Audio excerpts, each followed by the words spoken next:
Hello, folks. It is I, Gregosaurus. Welcome. It's Power BI time. It's Friday. It's lunch and learn. We're streaming. We're streaming on LinkedIn and we're streaming on YouTube. So that's fun. There's a few people already here, so welcome to those who are here.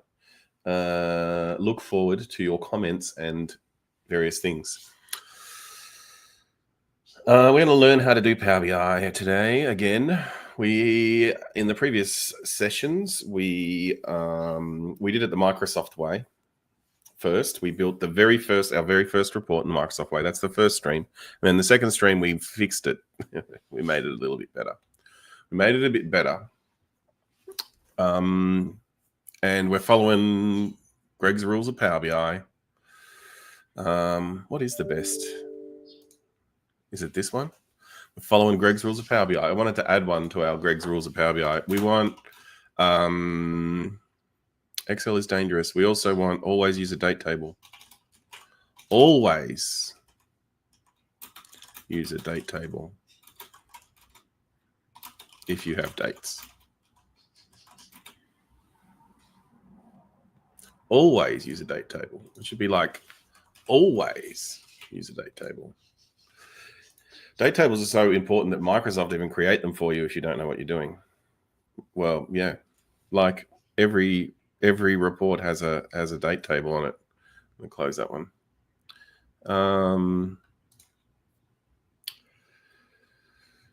We made this report. This is the last version of our report. So we had this report, which we made, that was according to Microsoft, and they were like, you should make it this way. And I was like, I don't like it. And then we changed some things, like we put questions in, and I liked it a little better. But then I was like, if I wanted to answer this question, which month had the most profit? It was actually which month and year had the most profit. And I would create this, because this tells me which month in the year had the most profit. And it has this and it has this, and it tells me things. I probably actually maybe would say change this metric to be this metric here. I might change this one to say 2.01 million. December had the most profit for 2.01 million, but maybe not. I don't know. Anyway, I think that kind of does the job. It's better anyway. It's better. Tori's here. Hey, Tori. I think that's better, personally. Now, do people like an overview page? Yeah, but we'll build the overview page at the end. We don't build it at the start. This is the next question we're answering. Where is the company seeing the most success by country and region? And I don't know if you remember from last time, but I was like, what does success mean? What does success mean? Now, according to Microsoft's version, that it means profit, because this is their visualization for this. Is my Zoom on? It's not on. The Zoom's not on. Hey, did that change? No, it's not on. Okay, well, let's turn Zoom on. We need our Zoom. It's my favorite tool. Control-Alt-Z, yes. Sum of profit by country. I don't know if that answers that question. Which country are we seeing the most success? Here is a map with some dots on it. What country is this? Anyway, I guess that's, let me mouse over. It's France. I was going to say, is that Spain? But it's not. It's France and Germany. Because there's a lot of countries in this little area here. There's a lot of countries. So if we zoom in, we see it. There we go. See, that could have been Belgium. Anyway, I don't like this visualization because doesn't clearly answer the question that I got. And the question was, where is the company seeing the most success? Should we highlight for each year? That would be more helpful. Well, actually, I think we did. Look, if I declick, this is from Graph. Look, it automatically highlights for each year, because I think the calculation we made was not top profit month color. It has this all except in here. And I know this is too advanced DAX for beginners, but that is saying ignore the year. Ignore the year, and that means in another year, it will have another value. So yeah, so it turns it green for the top profitable month in that year, and we've only got 12 months, not even 20. What's that? Like 12, 15 months worth of data, and so it's not exactly great. But yeah, there you go. All right, that's how I'm going to rename the page to most profit.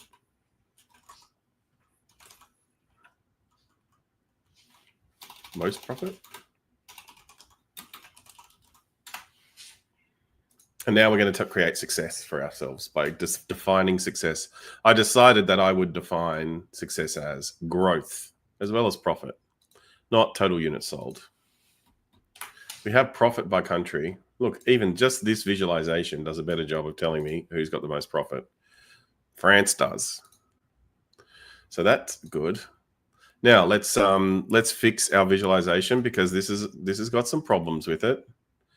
One of the problems is if I'm looking at over here at the United States of America, what value is this? Well, I don't know, because I have to go, my eye has to travel over here. And then it says, well, it's something above 2.5 million. Like it travels this way to figure out. So we don't like that. And so my default, here's a Greg's Rules of Power BI. Turn off, add data. So if you're creating a column graph, turn off the y-axis. I probably don't even want this title. Turn on data labels. And potentially even turn off this x-axis label. Why not? The reason why I do this, and I did this last time as well, is because I'm trying to remove chart junk. I'm trying to remove junk off my chart. I want this to be as legible as possible. I actually want these numbers. These numbers are the most important thing. This is what actually we want to see. I want them to be big and easily readable. I don't want to be distracted by this title, which is too dark and too big at the moment. And so I'm going to do some more stuff to reduce that, right? So when it comes to the values of our thing, that's the values of the x-axis down here. So it's getting bigger. And I'm going to leave that a little bit smaller. What I want is the values of our data labels, right? So we want to set the size of our data label. Can I set the size of this? Can I set the size of this in Power BI? Wait. Surely I can. Title, value. Oh, there we go. Yes, I set it here. So that's nice and big. Colors are neutral because I like neutrals for my reports. Then it doesn't interfere with my corporate branding. And we want to change this title. So we go here to the. So what I'm doing here is I'm changing the formatting here in Power BI, right? So I click on this little paintbrush, and then this gives me all of the formatting options. I can choose for the visual or just general formatting options. And it's really hard to navigate. You need to know where everything is. So you click between the two like this. So I need to know where the title is. I happen to know that's in general. I could, if I was getting lost, I could search for title like this and it would come up. But look how many titles there are. There's the x-axis title. There's the y-axis title. But I just want the title of the chart, which is this one. In general, title. Sum of profit by color, by country. Do I... Sum of profit by country. So I've used what's called an implicit measure profit, and then telling me the sum of. I'll think about this title. I don't know if I want this. I don't like DIN font. I'm going to change that to Sego UI light. Light, so that it doesn't stand out. And then I'm going to change this text color to be like dark gray, so it's even less contrast. Even less contrast. I want to reduce the contrast of my titles, but make the big so they're easy to read. Big and easy to read, reduce the contrast. So now if you do a comparative contrast between these two things, this stands out a little bit more than that, which is what I want. So that's the whole point of that. What we're doing is we're ensuring that we have that the relative importance of the information on the screen. Ooh, what do I do there?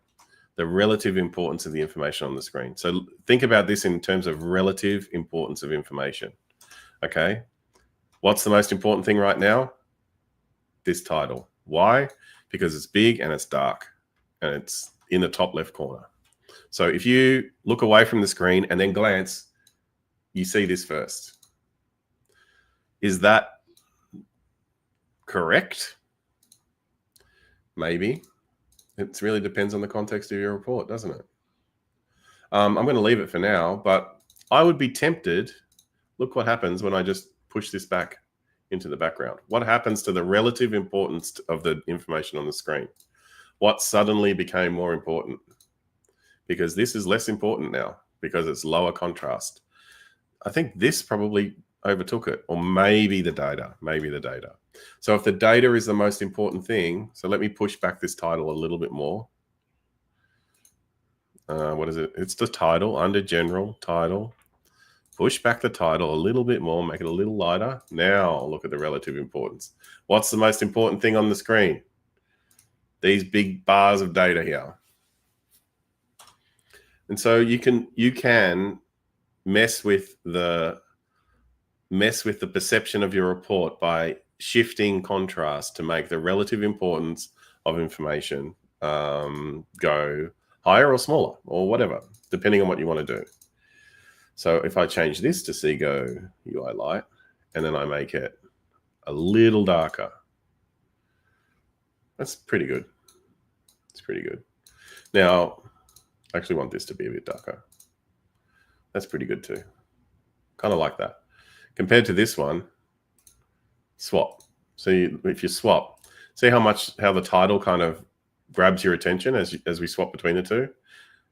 If we swap back to this most profit, what grabs your attention? This number and this title. They're the two things that grab my attention.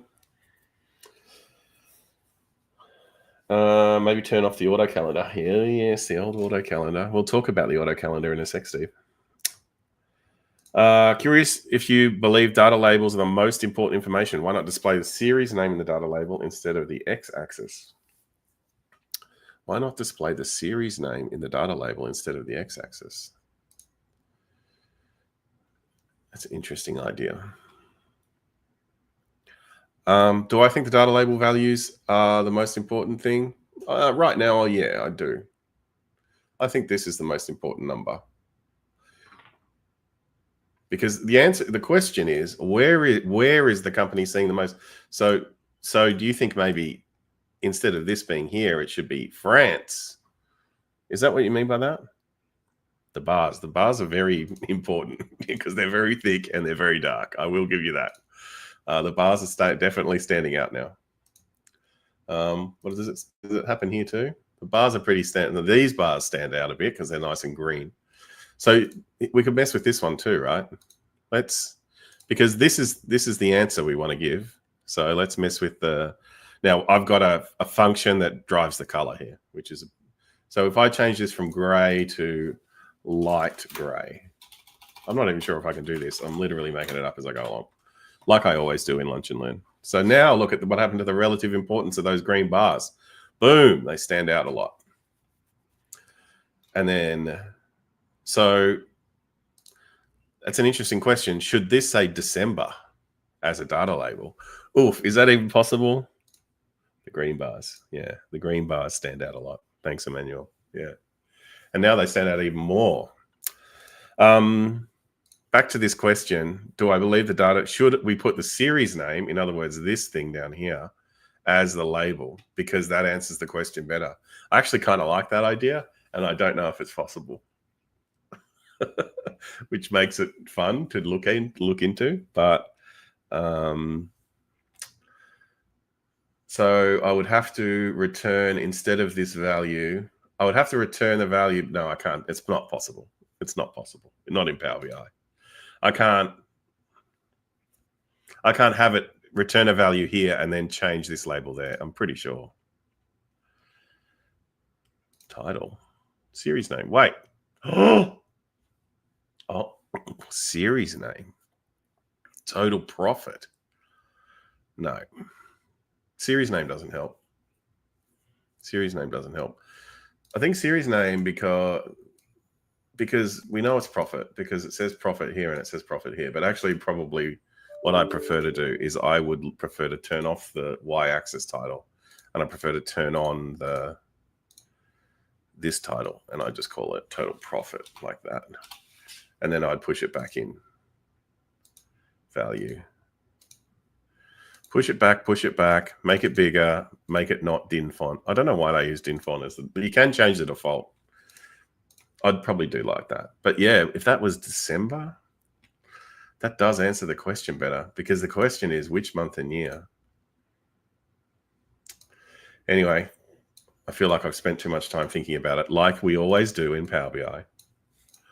I'm pretty happy with that now. It's gone light gray. Really makes our green stand out.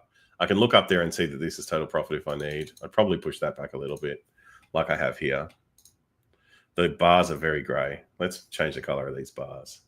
There's only 5 countries as well, so I have to think about how I do that. France. See, maybe we highlight it like that. That's cool.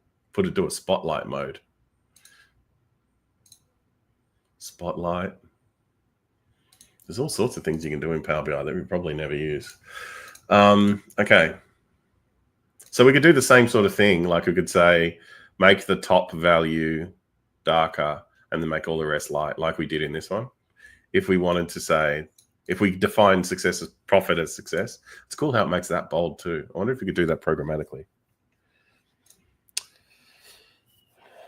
Data labels have the value to show the option, the value and the series name. Yeah. Yep. That just came through. We just saw that. I think like that is nice.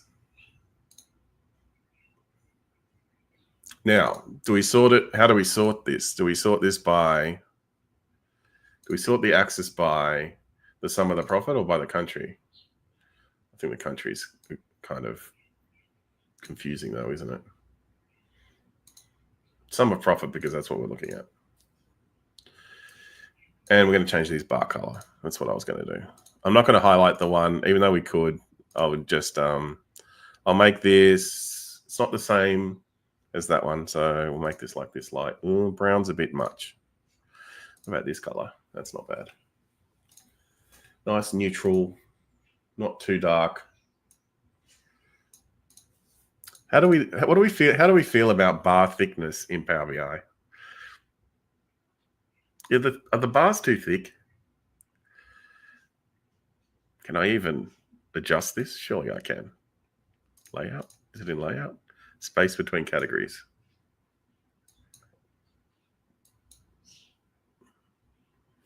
What? How thick is too thick?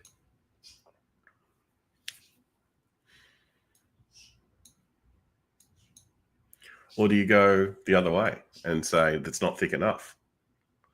That feels too thick.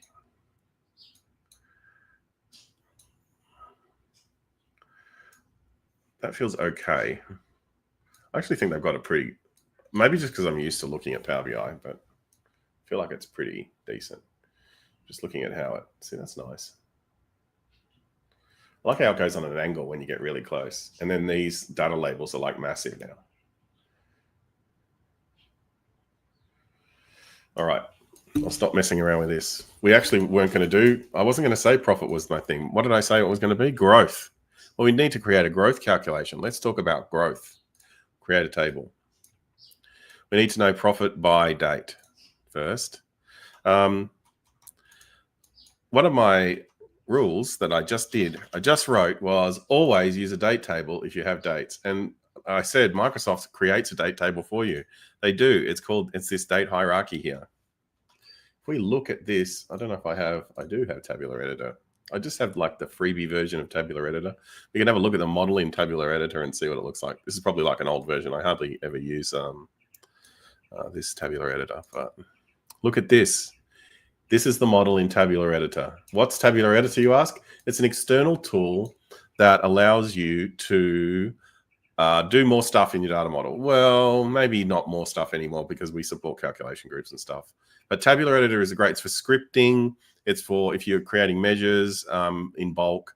It's a fantastic tool. You definitely should get it if you're doing a lot of Power BI. And you can see here, this model has 4 tables in it: financials, calendar, and then these 2 weird looking tables: date table template underscore GUID and local date table underscore GUID. And you're like, where did they come from?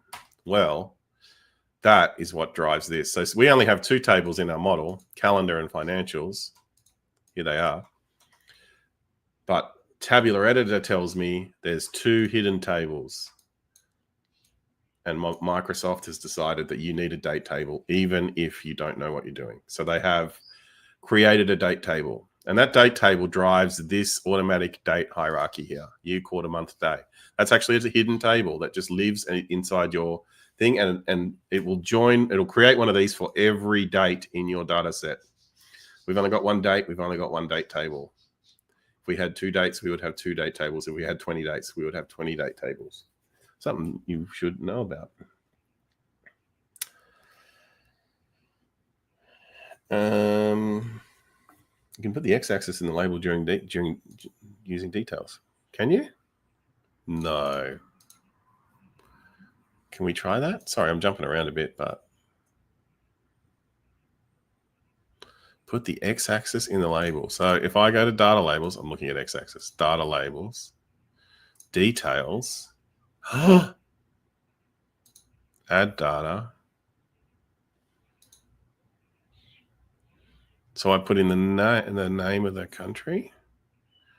Oh, what is that country? If I put country in, oh my goodness, you can.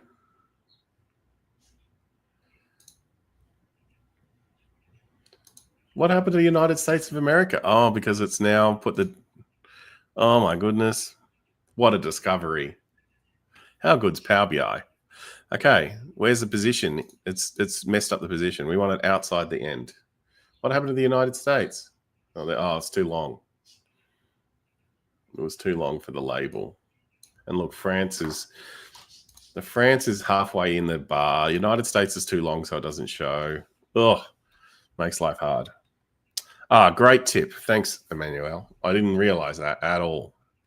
There's so much like little tiny changes they've made to Power BI that I have not kept up with in the last couple of years, I have to say. Detail, that's cool. Show blank as 0. Transparency, you can change the size of the, you can change the size of the detail label. Wait, does that mean I can turn detail on and turn data labels off? No. Oh, value off. Oh, look at that. Hang on. X-axis off. Not ideal. If you had, would you change that to USA if you were me? I would. Should we do that?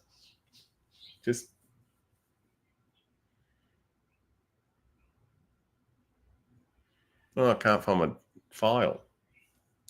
Okay, I can't change things. I'll change it later. Oh, because it was wait. I used the sample data and now I can't find the file. Does it delete the sample data? Data labels with value may not matter. That's cool.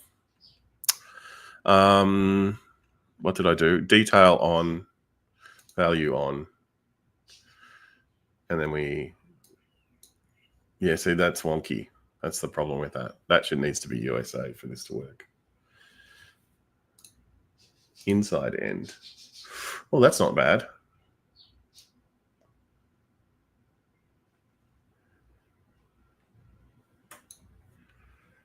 All right, let's leave it like that.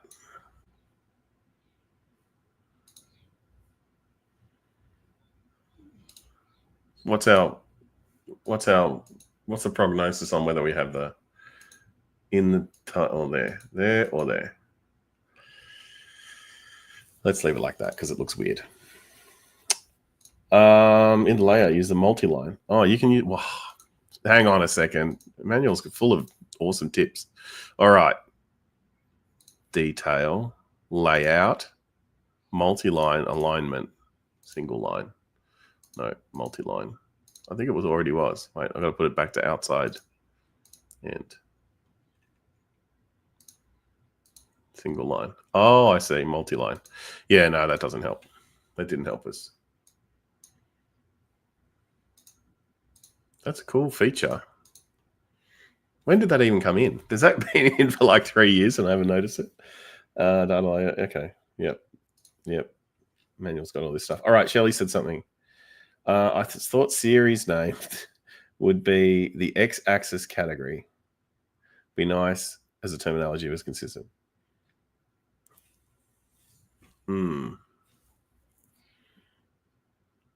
X-axis category. Yeah. Anyway. Yeah, no, series name is the name of the number. So it says total profit. Well, we learned things. This is what Lunch and Learn's about. We like learning. That doesn't look nice to me, so I'm going to turn off my little detail thing and then I'm going to turn on the X-axis again. I just think that's cleaner right now. We like clean. Okay, what were we talking about? We're talking about date tables, and we need to calculate growth. I've got this calendar table, which was a calculated table. Oh my goodness, it's just literally like a calendar that I generated from this to this. That's cool. Oh, that's because that's how they do it in the Power BI. All right, we're going to go and get a real calendar table now, because we always use a calendar table or a date table. You can call it a date table. Didn't we steal? I thought we stole one last week from Dear Watson, but we're going to anyway. So you go to Dear Watson, you can get my website. My website hits up. You Google dearwatson.net.au calendar, and it comes up like this: Power BI calendar tables, Dear Watson Consulting, and then you go here. I'm sure we did this last week, and you steal the calendar code from here. You scroll all the way down until you see some code. Here's the code, and you copy it. And then you go, I think we did it on our other report. You go in here. My financials is like gone. They save it to a temporary location. How do I get it back? It's been deleted. How? I might be stuffed here. Can I use sample data? Sample. I'm going to steal this financial sample.xlsx. Okay, I've got to create a new one, steal it, because we've got to create a new source here. That source will be a blank query. We just ignore that error for now. I'll fix it later. Hopefully I can still do stuff. I should be able to. And then I'm going to paste in all that code that I just copied off the web. And then hit done. And look, by magic, a calendar will appear. Then I need to know what the start and end dates are in my calendar. 2013 to 2014. Okay. Put this back up here. We need to, if you go to the calendar start date and you just put in, change this number to be 2013. And then what this will do will give us a contiguous list of dates from the 1st, 2013, all the way up till today, which is enough for us. That's all we need. And our calculated table calendar might, it's all called query run right now. Okay. Did we created a relationship and everything. Okay. I'm creating a relationship between query one and financials. I'm going to rename query one in a second. I'm going to delete this calendar because I don't need it. Delete from the model. And now I have this, and then I'm going to rename this table. Can I rename it here? Surely I can. Rename calendar. And now it's a calendar table, just like that. If we look in our calendar table, see all these crazy, it's figured out there's a bunch of dates in here. We create the relationship from the date in the calendar to the date in our table here.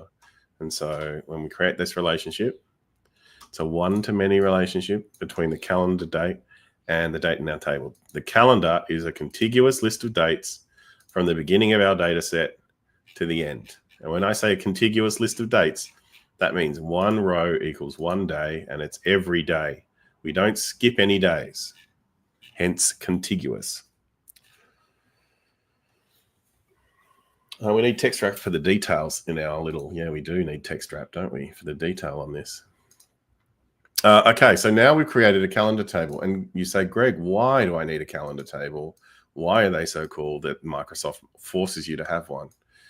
And it really comes into its own when you try to start to calculate things like growth.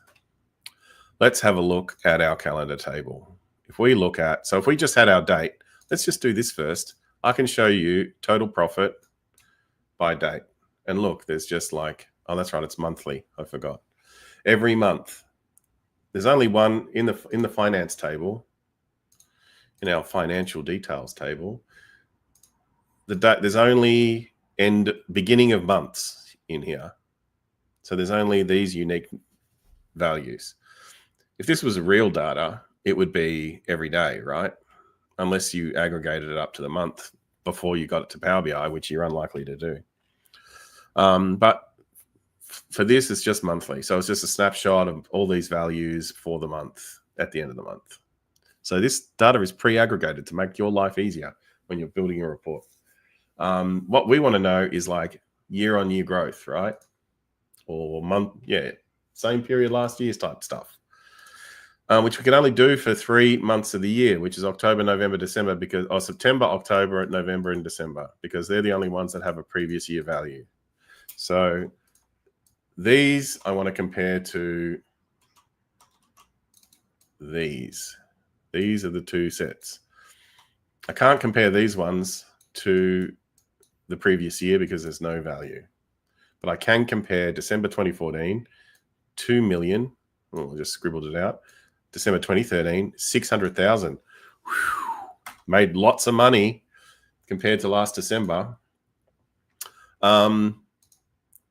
So how do we do that? How do I go? I want a value here, so I can go total profit. That's the total profit for right now. I need the total profit for the last. I want this value up here, 626,000. I want it here, so that I can say 2, and then I want to minus those 2, right?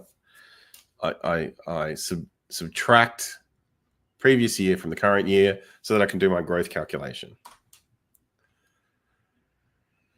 Cool. That is the challenge. And we can't do that if we just have a date table that doesn't have contiguous dates, because we can't use Power BI Time Intelligence, which is what we want to use for this kind of thing. So how do we do it? Well, hopefully I can remember. All right, new measure. I'm going to create a new measure. We want to create a measure that is our total profit for the previous year equals. That's a long name. So let's change for the previous year to be, actually you could say for the same period last year. And that's long too. So you could just put total profit LY, most people put, or you could put SPLY, same period last year.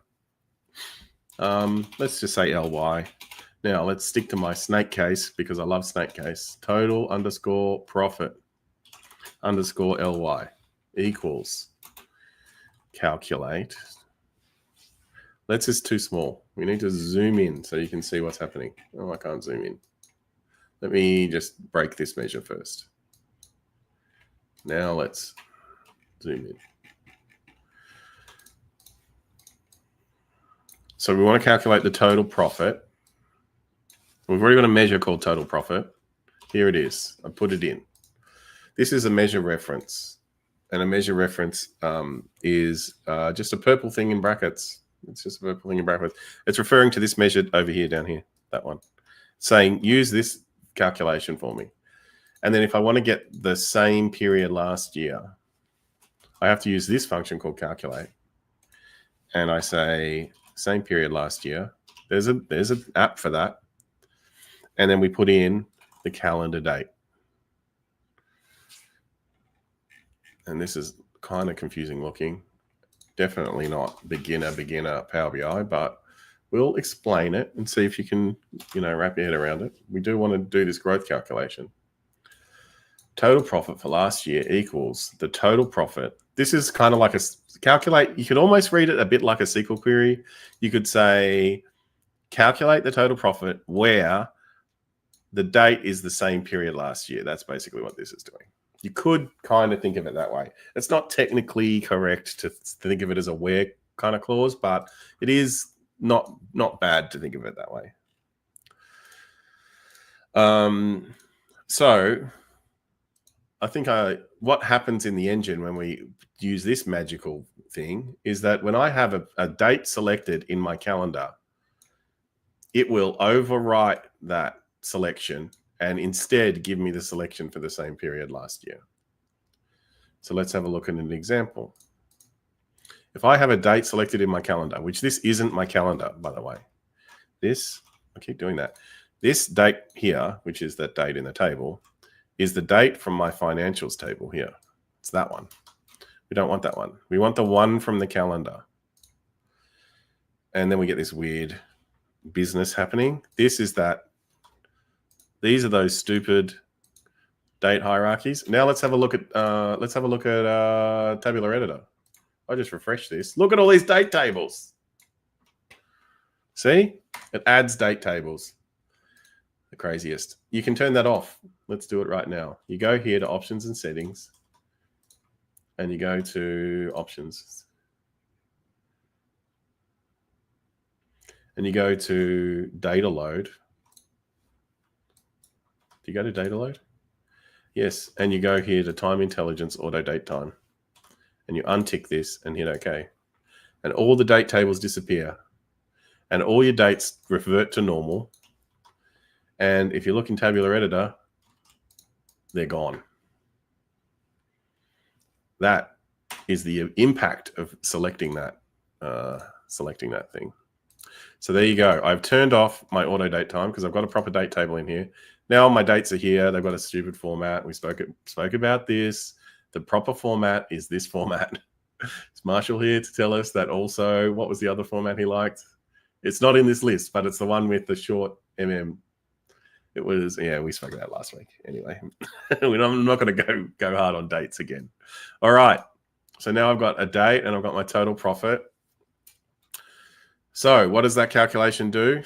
That whiz-bang calculation. Oh, what happened to me total profit month color? Calendar date.year. Oh, I have to change this because I was using that auto date time and not happy Jan. So we can just say calendar year here. This will also be will have broken my other visualization, so I'll need to fix that. Pretty sure it'll break it. Oh no, it didn't break it at all. Look at it, it's perfect. Oh, this one, it broke this one. Something's wrong. See details. Unrecognized fields. We weren't able to identify the local date table. Please update the visual with fields that exist. I think this is that smart thing. I'm just going to remove the visual and then add it again, and it'll probably just work. There we go. It did just work. All right. So we fixed everything now that we've removed all the date tables. Steve feels better now because I've removed the date tables. Steve, like me, hates those auto date time. We are going to create our last year calculation. So let's have a look at how a last year calculation works. So our last year calculation, total profit LY. It says calculate this, but if I've got a date, then instead of giving me the date, give me the same date from the same period for last year. That means if I've selected 3 dates, then it's going to give me the 3 dates from the same period last year. If I've selected 10 dates, it's going to give me 10 dates. If I've selected 1 date, it's going to give me 1 date. So this table here, it filters the calendar table for this one day, and then it calculates the total profit, the sum of the profit column. And so we're going to do that, except it's going to, instead of getting the 1st of the 9th, it's going to try and filter it to the 1st of the 9th, 2012. And it's going to not find that, and it's going to return null for that particular value. But for these 4 values down here, it will find data. So what I'm expecting is that these 4 values at the bottom will actually have a value in them. Let's see what happens. Hey, and look, it also goes into the future. That's nice, but even though we don't have data, there's our forecast, just like that. So now I can see my total profit for now versus my total profit theoretically for last year. And the way we can check it is by saying, does last year's September have 410,000 in it? Whoa, that was super crazy. Whoa. Okay. Yes, it does. Zoom. Whoa, that zoom's crazy. All right, so you can see 410,371.53. That is correct. We've got some formatting issues that we'll fix.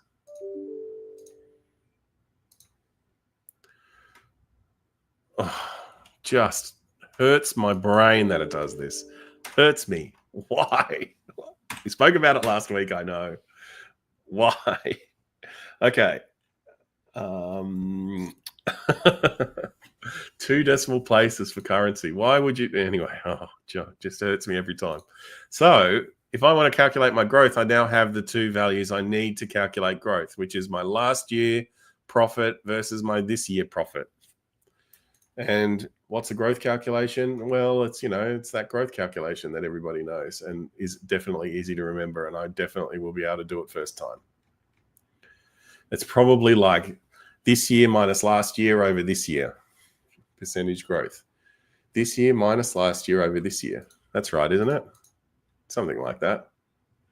Should I look it up so that I don't look silly? Nah, I'm just going to do it. All right. Create a new measure. So I right click on the table and create a new measure. Total growth. Well, we can do the easy growth first, which is growth value equals total profit minus last year total profit. It's easy.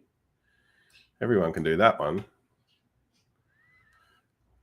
So we grew 410,000 because we don't have any last year. And then here we grew by 601,000 because we do actually have values. So that's the only line that really has growth in it. So what's our growth percentage then? Well, which is what we really wanted. Total growth percentage equals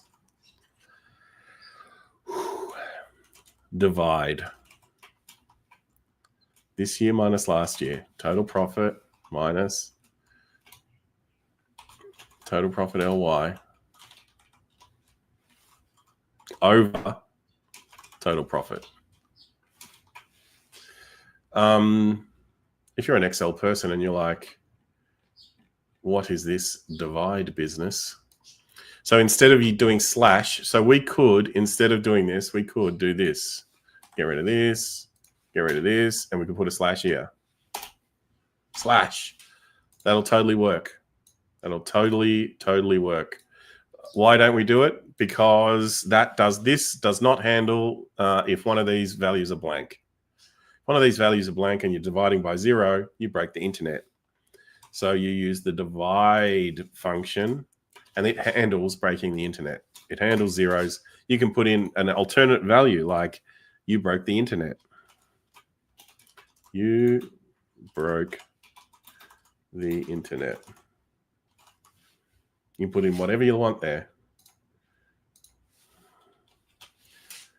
So if someone divides by 0, you can literally return you broke the internet as a value if you want. We're not going to do that though. We're going to leave the default, which is null. It'll return null by default. Total profit minus last year over total profit. Oh, someone found the solution for currency. Hang on. I'm going to talk currency in a second. Let's see if my little growth calculation worked. And then it won't be formatted correctly, probably. So we had 100% growth in the years where there's no thing. That's correct. We grew by 60%. We grew because there's 600,000 of 1 million of a total million. Or is it we grew by 100 and something percent? I think my calculation's wrong. If my total profit was 400,000 and then I grew by 600,000, I want this to be 120%, right? It's the other way around. It's the other way around. Oh, I knew I was going to get that wrong. Shouldn't have winged it. As if I shouldn't have winged it. I always wing it. So is it like, do I divide? Hang on. I want total profit last year divided by the growth value? No. I want that minus that. Give me minus 600,000. No, that's not right. No, that's right. The first one's right. Someone rescue me here. Just give me the correct thing. That minus that.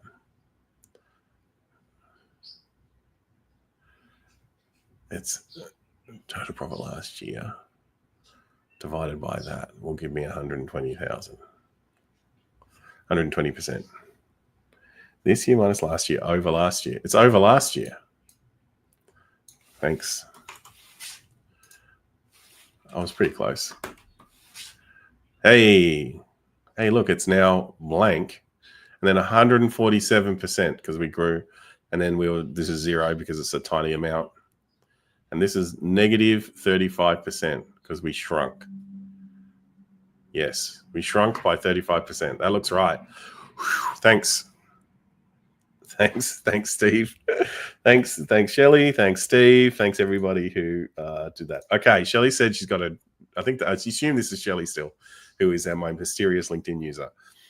I found a solution for currency. Instead of clicking on the dollar symbol, click the drop down and select dollar English United States. Set the symbol and what? Let's do that right now. Growth value. Growth value. Instead of clicking on the dollar, which is what I always do because there's a big obvious button, click the tiny arrow, English United States. It sets it to 2. Is that just straight up a bug then? Surely by clicking on this, can I write a letter to Microsoft? I'm still an MVP. I am going to talk to. I'm going to ask. Who's responsible for this UI? Who's responsible for the formatting UI? Zoe Douglas. I'm going to ask Zoe Douglas to fix that.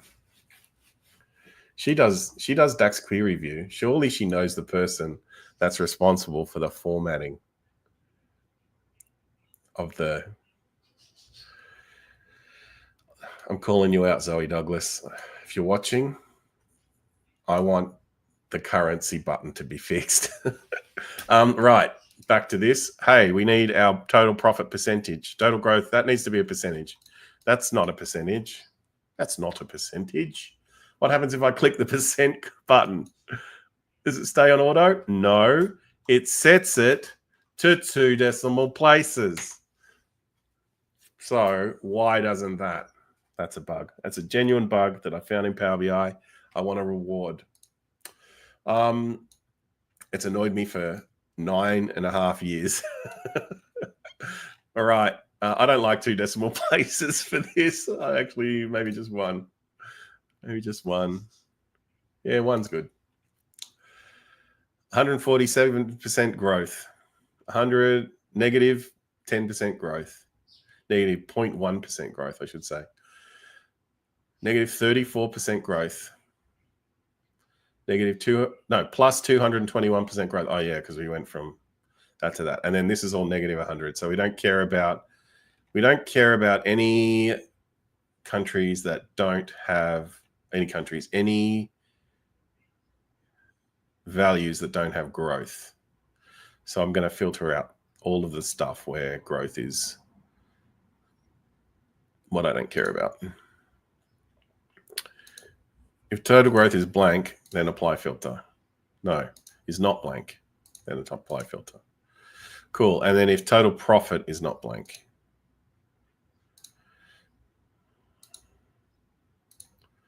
apply filter. Because these are the only four we care about that actually have growth values. So we want this by country. We want this by country. This is a cool little table, though. I'm happy with my little table. All right. So let's bring in total growth by country. What? Ooh. It works for a particular date. So can I filter this to like the top one date? Oh, you know why? It's because, oh, I don't know why. France, Canada, Germany. We do have to filter it to a particular date. So we want where is the company seeing the most success by growth by country and region?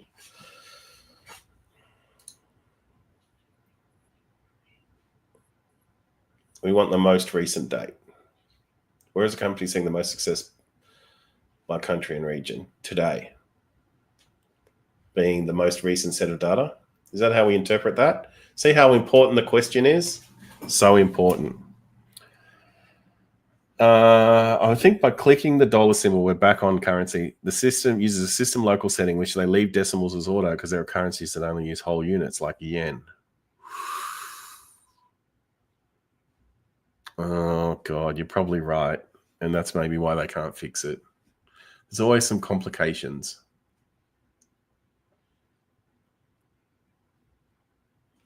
Always complications. Yeah. It's hard being a developer for the whole world, I guess. Let me think about I'm distracted. All right. Anyway, I want this to be only the growth for the most recent date, which is the top one date. Can I just do it like bring the date into the filters and then filters on this page? Advanced filtering. I can't do a top end filter on a date, can I? I can only do a top end filter on a number.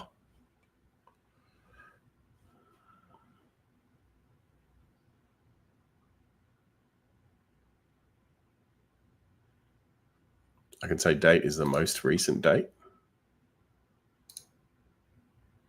Is in the last 1,000 days, including today? No. I want the top one date.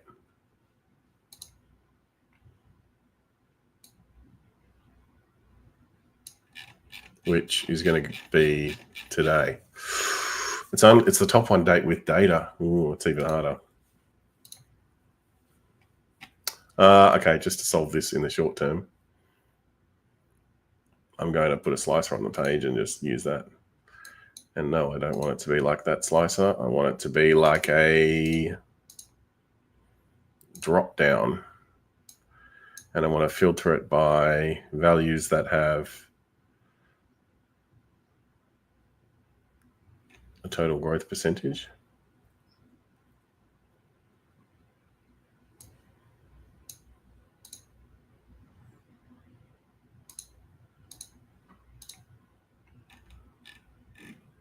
It's pretty close.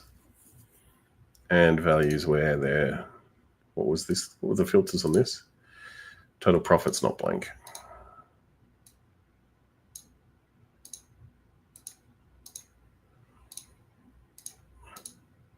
Now we only get our 4. Okay. Not ideal, but we're getting there. We're making our report better with every iteration. France has the most growth. Look at that. Last year it was 66,000. Now it's 400,000. France is the best. Look, for the most recent date, actually Canada is our best country, not France. We were lied to. Interesting. Interesting. Well, that's for that month, but maybe we want our summer profit to be in a different, have a different thing about it. All right. We're nowhere near making this a good report yet, but we've done some good calculations. I want this to look like that. Go. How good's that? What did I do? The format painter. I don't like the color though, because it's different. Okay, why? So I choose a different color because this is a different number to this. So we need a different color. We can't have the same color for the same number.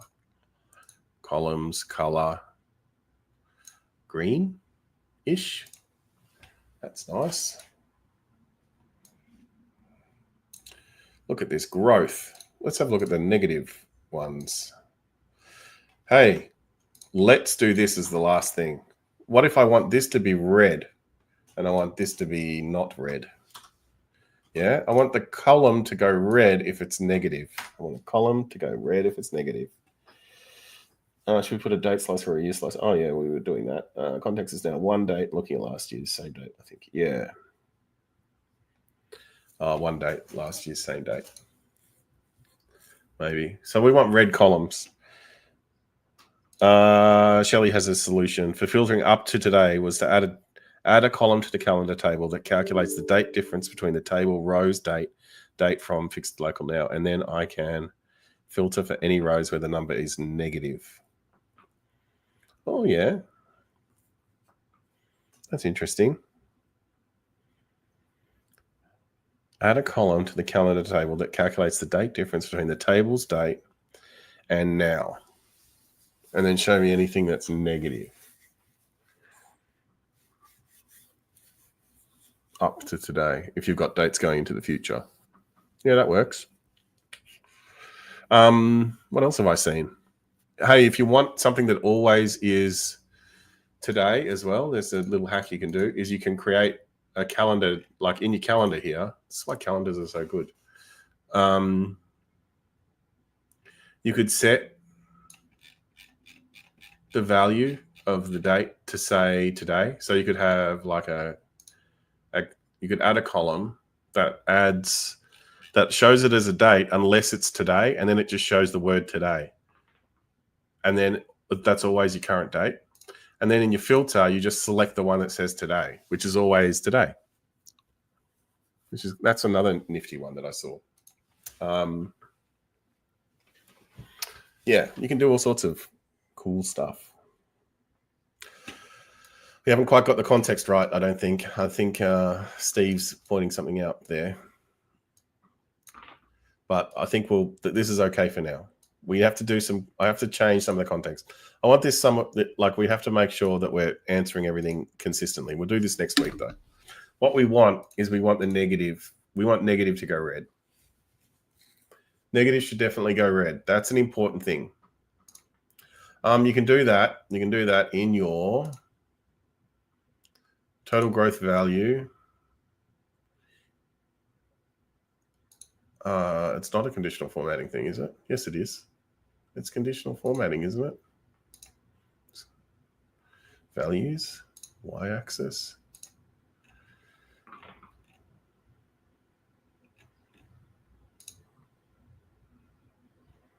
Data labels, columns.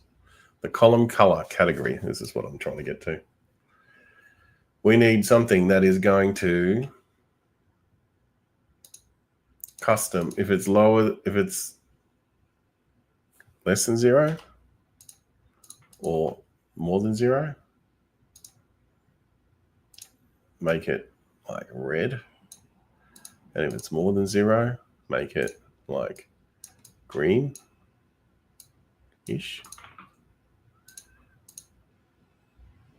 Oh, I forgot it did that. Adds the gradient at the top. Don't know if I like that. Well, that worked. Okay, what did I do? I went to the hang on a second. Much better. I went to this guy, and then I've got this selected. I went to columns, and then I clicked on this color thing here. and then I set these two values to 0. What this means is if it's under 0, make it this color. If it's over 0, make it that color.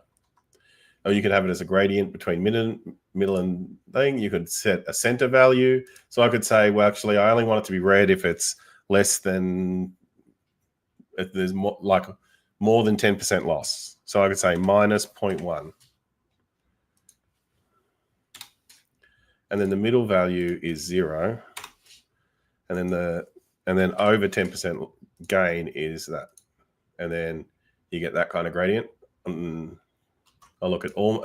Oh, it's doing it as a gradient, so it's only going very lightly yellow. Did I not change the color? I didn't. Let's make it really yellow.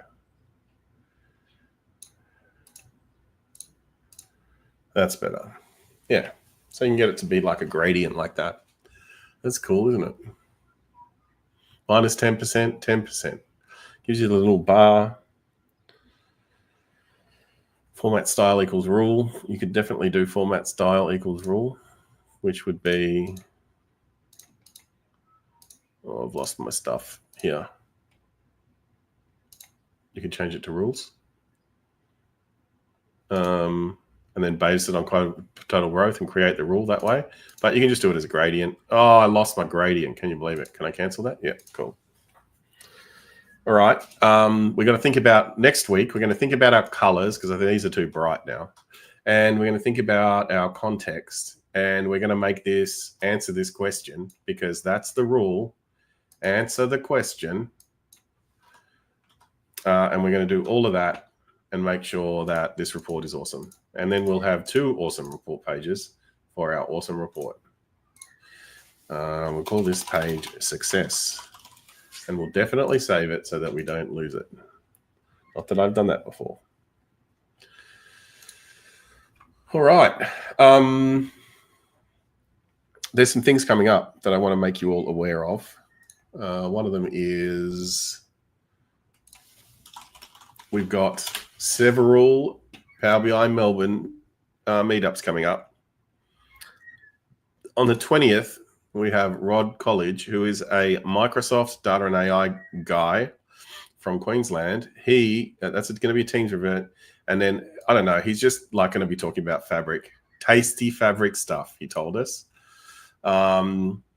He's based in Brisbane. He's a senior technical specialist data and AI. That's on the 20th of November. That's a hybrid event. You can join online or you can join, or you can come and see us. We'll be at the Ventia offices. Ventia head office in Cremorne, which is a little bit of a walk from Richmond Station. We're trying it out. It's a test venue, so we'll see how that goes. The other thing that we've got going on, which we just announced yesterday, was, and it's probably almost already full, but wait, where is it? Where is it? Where is it? Learn Power BI reports. Here, that one.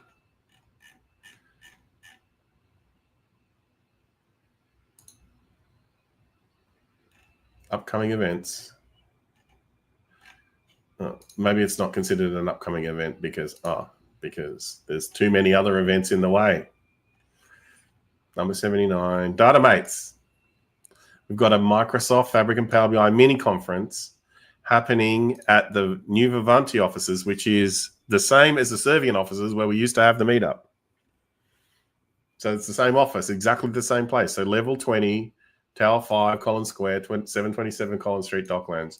That's on the 3rd of December. It's half a day. We're going to go from 12 till 5. We've got Zoe Douglas. We can actually ask her about that calculation, about the bug. We've got Kerry Kolosko coming over from South Australia. We've got Daniel Marsh-Patrick, who invented Deneb. He's coming over from New Zealand.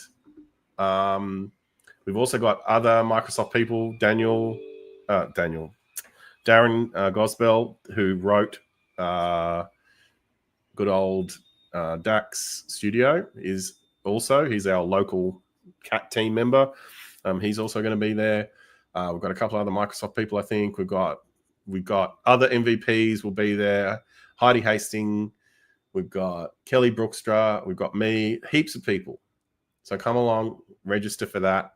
How many people have registered so far?